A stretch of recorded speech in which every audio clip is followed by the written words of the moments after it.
Michael Huggins should be considered dangerous, and if he is seen in public, we're asking the public not to approach him. Developing tonight, a community on alert as a manhunt for a murder suspect continues in Cumberland County. A teenager still on the loose after a jailbreak this morning in Atlantic County.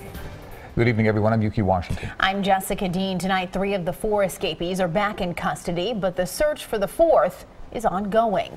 It all started just after midnight when the 4 teens escaped from the Harbor Fields detention facility in Egg Harbor City. They allegedly stole an employee's car, crashing it on Burger Street, not far from that detention center. Then at about 9:45, 3 of the teens were picked up in Bridgeton. That's about 50 miles away. But tonight, as we mentioned, one of them remains on the run. Eyewitness News reporter Cleve Bryan is live in Bridgeton with the latest now. Cleve? Jessica, all the information now about the manhunt is coming through Bridgeton police, who say that Michael Huggins, they believe, is still in this area, that he came back from jail to the town where he's accused of committing a murder. He should be in an adult jail. Shirley Battle is angrier than most that 18-year-old Michael Huggins from Bridgeton escaped jail Wednesday morning. Huggins is charged with murdering Battle's 21-year-old grandson, Devontae Lee, last October. When I found out that it was him that had escaped and they haven't found him yet, it was devastating news because we all thought he was somewhere where he couldn't get out. The jailbreak happened shortly after midnight at the Harbor Fields Youth Detention Center in Egg Harbor City, where Huggins was being held until his trial.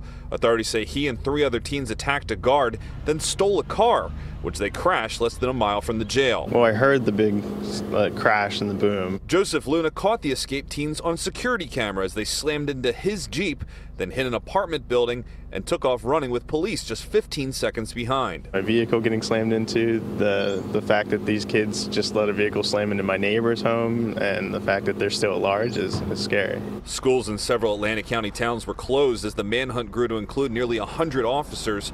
Around 9 a.m., more than 50 miles from where the escape took place, Huggins' 3 accomplices were caught in Bridgeton.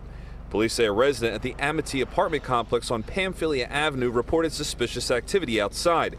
Police set up a perimeter to find Huggins and placed nearby schools on lockdown, as well as shut down traffic. It's ridiculous. It's really ridiculous. These young kids these days, they just need to, go to school, get their education instead of doing all this violent stuff. And authorities say that the 3 teens that were captured are here at the Bridgeton Police Department. The corrections officer that was attacked is home recovering, and there are crews out in the field right now prepared to continue the manhunt 24/7 until Huggins is caught or until they have information he's left this area. Live in Bridgeton, I'm Cleve Bryan, CBS 3 Eyewitness News. All right, Cleve, thanks so much.